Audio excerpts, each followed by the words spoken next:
जिनपति स्वरूपो गुरुवर पुनीतान्त प्रज्ञा गहन तमतत्त्वेषु निपुणा श्रुत स्वाध्यायेन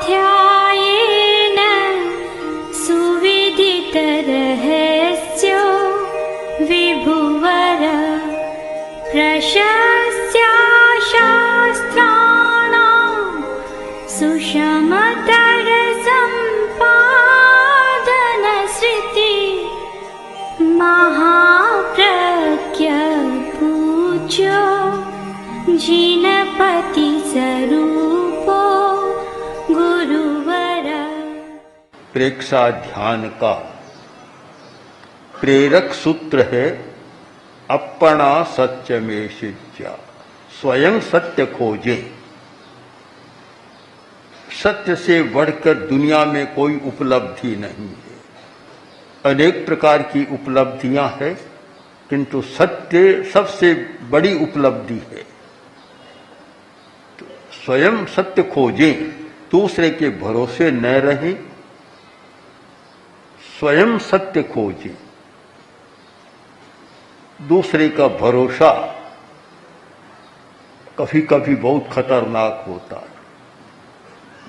कुछ लोग कहते हैं दूसरे के भरोसे रहे और ऐसा हो गया, तो उन्हें सोचना है पहले रहे ही क्यों, अपने ही भरोसे रहते। अपना भरोसा करें, स्वयं सत्य की खोज करें। प्रश्न होगा कैसे करें? खोज करने की प्रक्रिया है ध्यान। ध्यान के बिना, गहरी एकाग्रता के बिना सत्य को खोजा नहीं जा सकता। एक आध्यात्मिक व्यक्ति सत्य की खोज करता है, एक वैज्ञानिक सत्य की खोज करता है। दोनों में कोई अंतर नहीं है, प्रक्रिया एक है। जब तक स्थूल से सूक्ष्म की ओर नहीं जाता, सत्य को नहीं खोजा जा सकता। एक आध्यात्मिक व्यक्ति को भी स्थूल से सूक्ष्म की ओर जाना होता है, और एक वैज्ञानिक को भी स्थूल से सूक्ष्म की ओर जाना होता है। सूक्ष्म की दिशा में गए बिना सत्य उपलब्ध नहीं होता। स्थूल सत्य को समझा जा सकता है, किंतु सत्य का इतना सूक्ष्म रूप है कि वहां तक हमारी पहुंच नहीं हो सकती।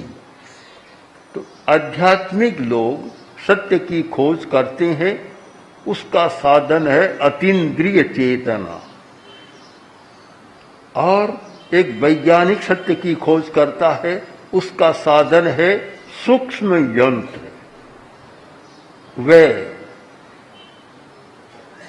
दूरवीक्षण का प्रयोग करता है, सूक्ष्म वीक्षण का प्रयोग करता है और सूक्ष्म वस्तु को जान लेता है।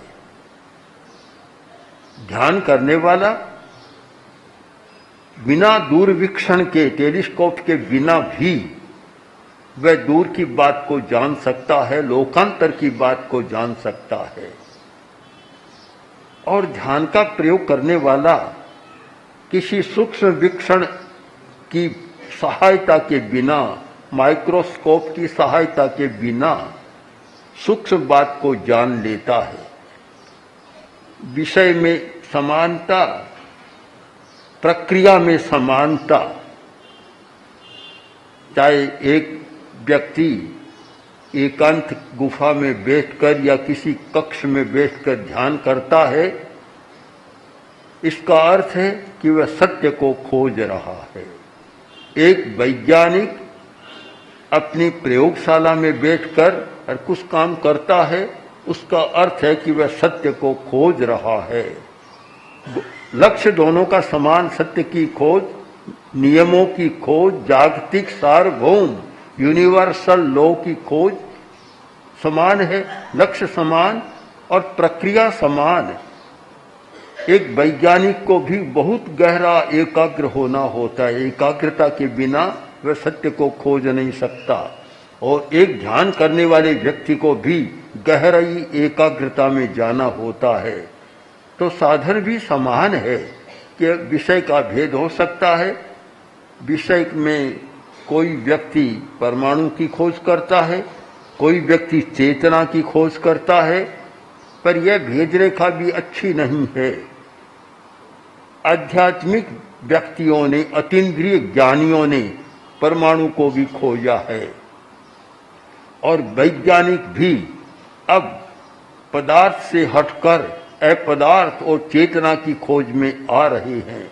तो इसलिए विषय को भी कभी बांटा नहीं जा सकता। ध्यान की गहराई में जाना आवश्यक है। महावीर जयंती का दिन होता है, हम महावीर की स्तुति करते, यात्राएं निकलती है, रैलियां होती है, गुणगान करते हैं, किंतु महावीर के सूत्र को नहीं पकड़ते। बिल्कुल ध्यान के द्वारा सत्य को खोजें, इस सूत्र को नहीं पकड़ते। स्तुति, पूजा और गुणगान तक सीमित हो जाते हैं। आज बहुत बड़ी अपेक्षा है।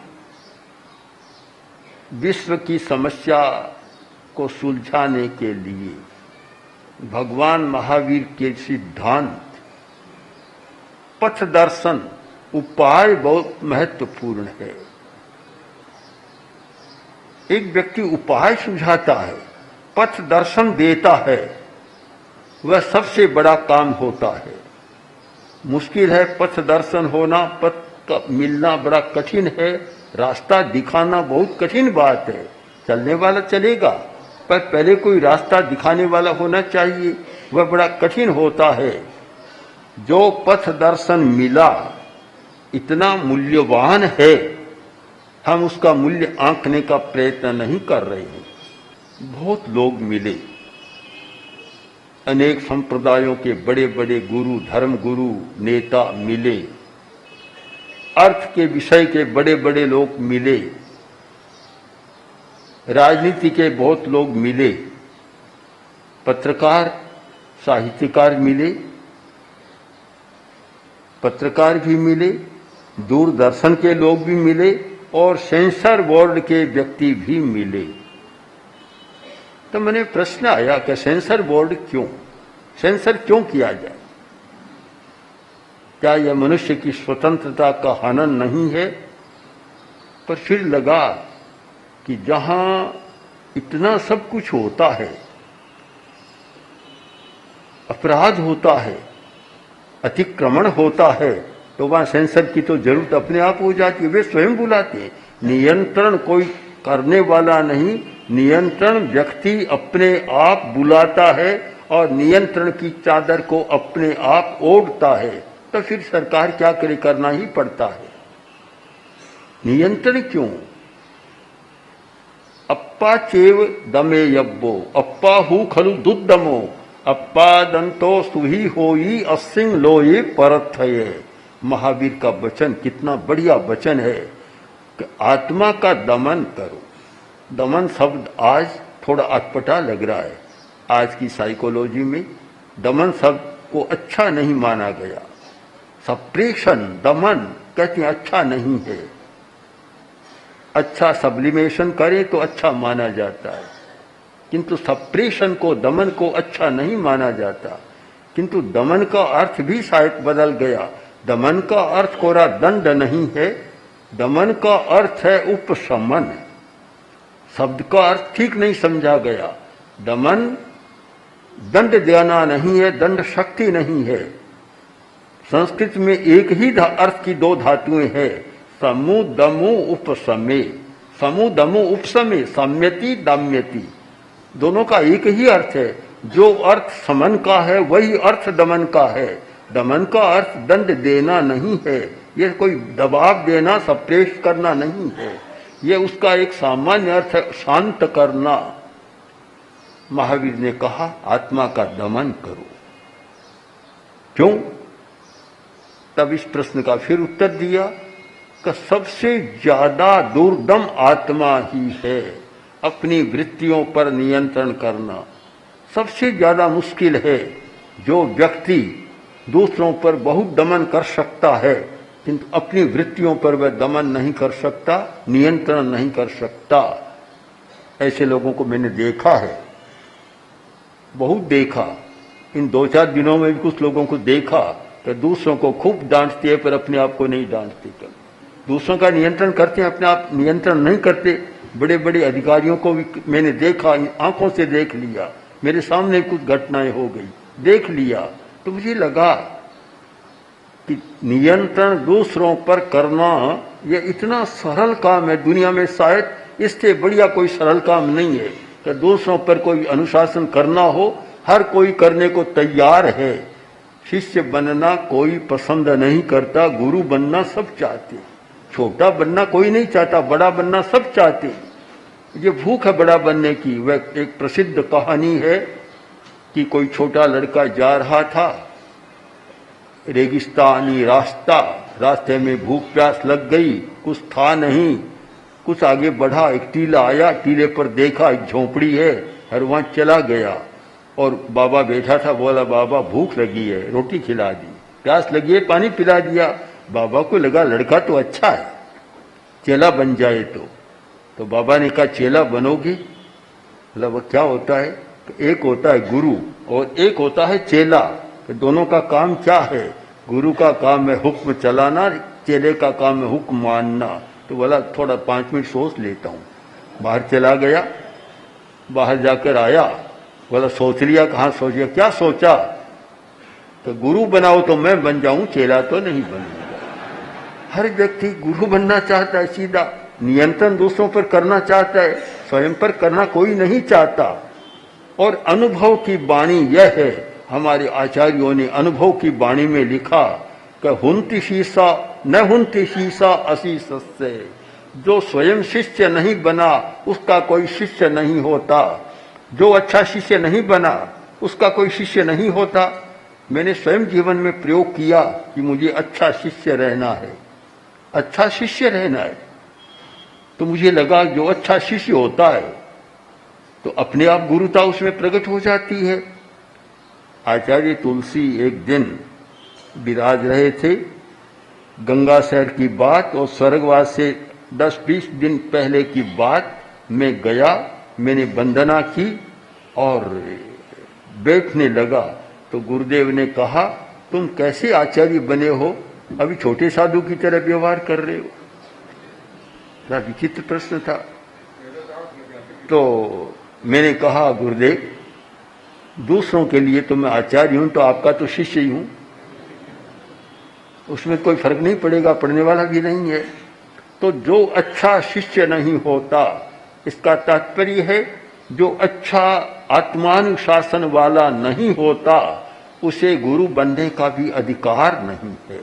अपना अनुशासन, अपने से अपना अनुशासन, यह कोई अनुव्रत की भाषा नहीं है, यह पूरे धर्म की अध्यात्म की भाषा है और महावीर वाणी का सार है। तो आत्मा का दमन करो। आत्मा का दमन करना बहुत कठिन काम है, तो क्यों करे? क्यों करे? प्रश्न है तो आत्मा का दमन क्यों करे? आत्मा पर अपनी वृत्तियों का नियंत्रण क्यों करे? इसका उत्तर खोजना है और महावीर की वाणी में ही खोजना है। जो महावीर ने कहा अगर तुम सुखी होना चाहते हो तो अपनी वृत्तियों पर नियंत्रण करो, और सुखी होना नहीं चाहते हो तो तुम जो चाहो सो करो। क्यों कहें हम? जो चाहो सो तुम्हारी इच्छा, बस निर्देश क्यों देखी करो। अप्पा दंतो सुही होई। आत्मा का दमन करने वाला, आत्मा पर, अपनी वृत्तियों पर, अपने अभिवृत्तियों पर, अपने चिंतन पर, अपने एटीट्यूड पर, इन भावों पर, अपने इमोशन पर, अपने संवेगों पर, इन सब पर नियंत्रण करने वाला सुखी होता है। यह बिल्कुल अनुभव सिद्ध वाणी है। जो इन पर नियंत्रण नहीं करता वह तनाव का जीवन जीता है, आवेश का जीवन जीता है, कलह का जीवन जीता है और दुखी जीवन जीता है।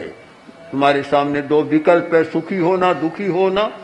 अगर दुखी जीवन जीना चाहते हो, तनाव का जीवन जीना चाहते हो, तो फिर तुम्हारी इच्छा, हम कुछ नहीं कहेंगे। और अगर सुखी होना चाहते हो तो नियंत्रण करना अनिवार्य है और कोई विकल्प नहीं है, कोई रास्ता नहीं है। महावीर जयंती के प्रसंग पर हमें कुछ चिंतन करना है। मैंने सुरेश दादा जैन, मैंने उनसे कहा महावीर जयंती आ रही है, बड़े लोगों के लाकर इकट्ठा कर दोगे, मंत्रियों को बुला लोगे, बड़े बड़े धनिकों को बुला लोगे, और फिर हमारे पास पंक्ति लग जाएगी, ये इतना बड़ा आदमी है, ये इतना बड़ा आदमी, इतना बड़ा आदमी है। और बड़ा बड़ा सुनते सुनते यहाँ बम्बई में तो थक गया हूँ सच में। किसको बड़ा मानूं, किसको छोटा मानूं, बड़ी समस्या है मेरे सामने, तो बहुत भारी समस्या है। तो मैंने उनसे कहा अब एक बार बड़े आदमियों को लाना बंद करो, जो हरिजन लोग हैं, जाति से पीड़ित हैं,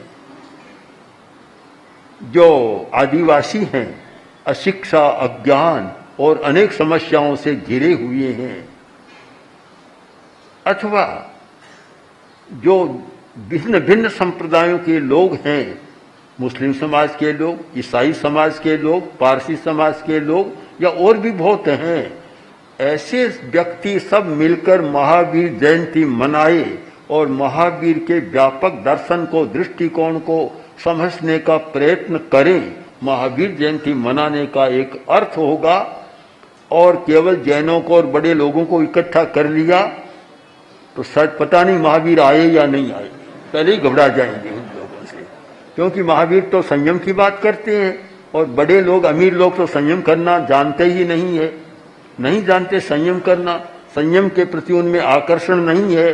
तो जहां संयम नहीं है वहां महावीर आना पसंद नहीं करते, नहीं आएंगे कभी। जहां त्याग नहीं, व्रत नहीं, वहां महावीर कभी नहीं आएंगे, दूर से ही रह जाएंगे।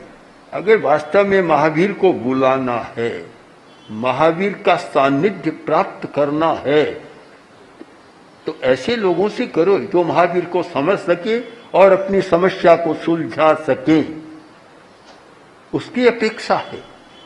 यदि हमारी जीवन शैली में सापेक्ष नाम का सिद्धांत नहीं है, सापेक्षता नहीं है, तो फिर महावीर को मनाने का अर्थ क्या होगा? यदि समन्वय नहीं है, यदि सहिष्णुता नहीं है, यदि शांतिपूर्ण सह अस्तित्व नहीं है, तो फिर वहां महावीर नहीं आते। हम दूर से ही महावीर को वंदना कर सकते हैं, महावीर के निकट नहीं जा सकते। अनेकांत के ये सारे सूत्र हैं, और ये सूत्र अगर परिवार में हो तो कलह नहीं होगा, झगड़ा नहीं होगा। आज पारिवारिक कलहों की बड़ी समस्या है। कुछ वर्ष पहले आचार्य तुलसी विद्यमान थे, अमेरिका के कुछ चिंतकों का एक निमंत्रण मिला, आचार्य तुलसी को ले जाना चाहते थे रसिया में। उन्होंने कहा कि हमारी एक टोली रसिया में जा रही है और हमारा कार्य होगा वहां कॉन्फ्लिक्ट रिजोल्यूशन, और आप इसमें हमारा सहयोग कर सकते हैं, आप अवश्य यहां पधारें। तो ये इसकी जरूरत केवल रशिया को नहीं, केवल अमेरिका को नहीं, हर गांव में, हर क्षेत्र में, हर परिवार में जरूरत है कि ये जो पारिवारिक कलह झगड़ा क्यों चलता है कि सापेक्षता का प्रयोग नहीं है, समन्वय का प्रयोग नहीं है, शांतिपूर्ण सह अस्तित्व का लक्ष्य नहीं है कि जीना है तो शांति से जीना है। ऐसा क्यों जिए, लड़ते झगड़ते कलह कदाग्रह के साथ, खींचा तान के साथ क्यों जिए? हमें अच्छे ढंग से जीना है तो फिर अनेकांत का प्रयोग शुरू करें। जीवन में अहिंसा का प्रयोग, अनेकांत का प्रयोग, और अपरिग्रह की बात चलती है। मैं अपरिग्रह शब्द का प्रयोग करना पसंद नहीं करूंगा, आजकल चलता तो है अहिंसा, अनेकांत और अपरिग्रह। भगवान महावीर ने गृहस्थ के लिए अपरिग्रह का विधान नहीं किया। अपरिग्रह का विधान एक मुनि के लिए हो सकता है, गृहस्थ के लिए नहीं। गृहस्थ के लिए एक ऐसा शब्द चुना गया जो बिल्कुल ठीक सही अर्थ देता है, इच्छा परिमाण। इच्छा का परिमाण करो, संयम करो, लिमिट करो। एक अपरिग्रह तो कर नहीं सकता, गृहस्थ हो नहीं सकता, जी नहीं सकता परिग्रह के बिना। इच्छा का संयम करो, संयम।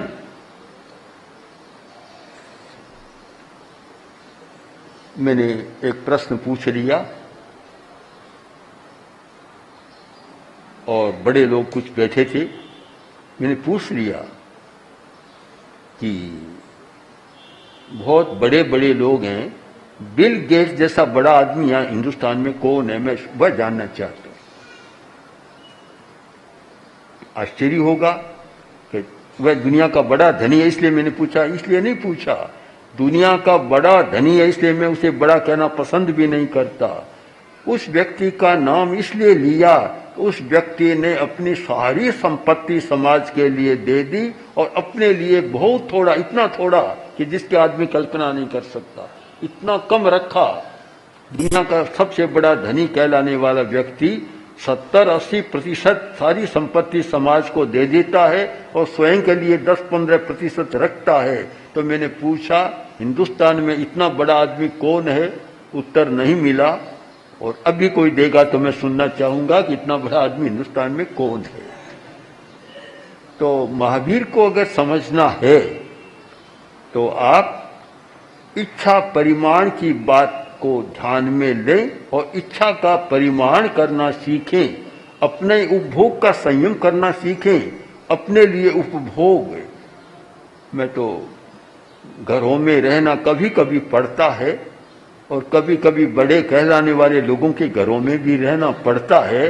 उनका देखता हूं तो कोई आनंद की अनुभूति नहीं होती। यहाँ बैठते हैं तो आनंद की अनुभूति है, कभी यहाँ कोई ठाट बाट नहीं है, कोई ऐश्वर्य नहीं है, कोई ठाट बाट नहीं है। और वहाँ की तो साज सज्जा, एक कमरा के कितना के फर्निश्ड करना है, फर्निश्ड करने में क्या लगेगा, 50 लाख रुपये लगेंगे, 5 करोड़ रुपया लगेंगे। तो वहाँ रहने में तो जी मचलाता है कि क्या करें, रहना कभी कभी पड़ता है।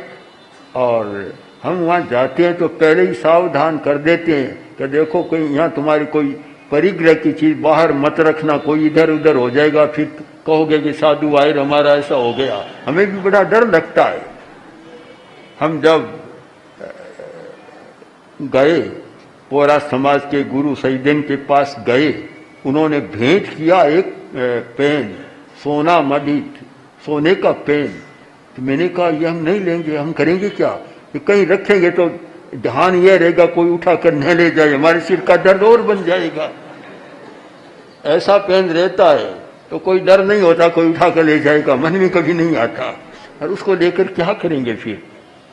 तो ये इच्छा का संयम किए बिना, ये उपभोग सामग्री का संयम किए बिना हम महावीर को नहीं समझ सकते। इसलिए महावीर जयंती को मनाने का अर्थ समझे, महावीर जयंती मनाने का उपयोग क्या होगा, हमें लाभ क्या होगा, इस बात को समझकर और हम महावीर जयंती मनाएं तो बहुत सार्थकता होगी और हमारा प्रयत्न कोई व्यर्थ न हो, हमारा हर कार्य सार्थकता की दिशा में आगे बढ़े। ओम आर ओम श्री महाप्रज्ञ गुरवे नमः।